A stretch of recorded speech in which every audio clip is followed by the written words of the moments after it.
तदमनाय नमः मनोन्मनाय नमः अघोरेभ्यो घोरेभ्यो घोर अंबदारुति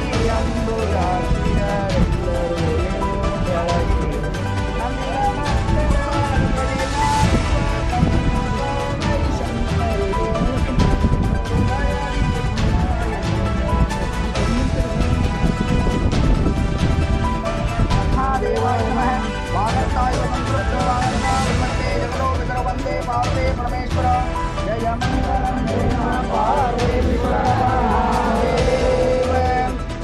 श्री नीलकंठेश्वर महाराज के जय गुरु मनवालेश्वर महाराज के जय मंगलम जय नमः पार्वतीश्वर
ಇವತ್ತಿನ ದಿನ ಮಲಪ್ರಭೆ ಇಡೀ ನಮ್ಮ ಬೈಲಹೊಂಗಲ ನಾಡಿಗೆ ಹಾಗೆ ಸುತ್ತಮುತ್ತಲಿನ ಹಲವಾರು ನಗರಗಳಿಗೆ ನೀರನ್ನು ಪೂರೈಸಿ ಒಂದು ಜೀವನದಿ ಅಂತ ಹೇಳಿ ಕರೆಸ್ಕೊಂಡಿರುವಂತಹದ್ದು.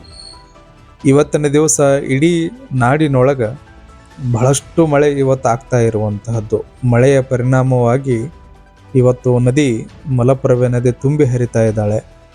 ಅದರ ನಿಮಿತ್ತವಾಗಿ ನಾವು ಇವತ್ತು ಮುಂದಿನ ನಗರಗಳಿಗೆ ಹಳ್ಳಿಗಳಿಗೆ ಇವತ್ತು ಆ ನದಿ ಹಾನಿಯನ್ನು ಉಂಟು ಮಾಡಬಾರದು, ಹಲವಾರು ಜೀವರಾಶಿಗಳಿಗೆ ಹಾನಿಯನ್ನು ಉಂಟು ಮಾಡಬಾರದು, ಎಲ್ಲವೂ ಕೂಡ ತಾಯಿ ಶಾಂತ ಆಗುವಂತ ತಿಳ್ಕೊಂಡು ಆ ಪರಮಾತ್ಮನಲ್ಲಿ ಪ್ರಾರ್ಥನೆಯನ್ನು ಮಾಡ್ತಾ ಇವತ್ತಿನ ದಿನ ನಮ್ಮ ಬೈಲಹೊಂಗಲದ 3000 ಮಠದ ವತಿಯಿಂದ ಸಮಸ್ತ ಸದ್ಭಕ್ತರ ಎಲ್ಲರೂ ಕೂಡ ಕೂಡಿಕೊಂಡು ಮಲಪ್ರಭೆಗೆ ಭಾಗಿನವನ್ನು ಅರ್ಪಿಸುವಂತಹ ಕಾರ್ಯಕ್ರಮವನ್ನು ನಾವು ನೆರವೇರಿಸಿದ್ದೇವೆ. ತಾಯಿಯಲ್ಲಿ ಪ್ರಾರ್ಥನೆ ಮಾಡಿಕೊಂಡಿದ್ದೇವೆ. ಶಾಂತವಾಗಿ ಇಡೀ ನಾಡಿಗೆ ಜೀವನದಿಯಾಗಿ ಇರುವಂತಹ ತಾಯಿ ನೀನು ಶಾಂತವಾಗಿ ಹರಿದು ಇವತ್ತು ನಾಡಿನ ಎಲ್ಲರಿಗೂ ಕೂಡ ಕರುಣೆಯನ್ನು ತೋರಿಸುವಂತ ತಿಳ್ಕೊಂಡು ಪ್ರಾರ್ಥನೆಯನ್ನು ಮಾಡ್ತಾ ಆ ನದಿಗೆ ಭಾಗಿನವನ್ನು ಅರ್ಪಿಸಿದ್ದೇವೆ. ಇದರ ನಿಮಿತ್ತವಾಗಿ ಇವತ್ತಿನ ದಿವಸ ಬೈಲಹೊಂಗಲದಿಂದ ನಯಾನಗರದ ಮಲಪ್ರಭಾ ನದಿಯ ದಂಡೆಗೆ ಹೋಗಿ ಬಾಗಿನವನ್ನು ಅರ್ಪಿಸಿ ಹಲವಾರು ಭಕ್ತರು ಕೂಡ ಆಗಮಿಸಿದ್ದರು. ಹಲವಾರು ಹಿರಿಯರು ಕೂಡ ಅದರಲ್ಲಿ ಭಾಗವಹಿಸಿ ಸರ್ವರು ಕೂಡ ತಾಯಂದಿರನ್ನು ಒಳಗೊಂಡು ಸರ್ವರು ಕೂಡ ಅದರಲ್ಲಿ ಭಾಗಿಯಾಗಿದ್ರು ಅನ್ನುವುದಕ್ಕೆ ಬಹಳಷ್ಟು ಸಂತೋಷ ಅನ್ನಿಸ್ತದೆ. ಬೈಲಹೊಂಗಲದ ಪರವಾಗಿ ಬೈಲಹೊಂಗಲ ನಾಡಿನ ಪರವಾಗಿ ಬಾಗಿನವನ್ನು ಅರ್ಪಿಸಿದ್ದೇವೆ. ಹೀಗೆ ಇವತ್ತಿನ ದಿವಸ ಈ ಕಾರ್ಯಕ್ರಮ ನೆರವೇರಿದೆ ಅಂತ ಹೇಳಲಿಕ್ಕೆ ಸಂತೋಷ ಅನ್ನಿಸ್ತದೆ. ಶರಣಾರ್ಥಿಗಳು.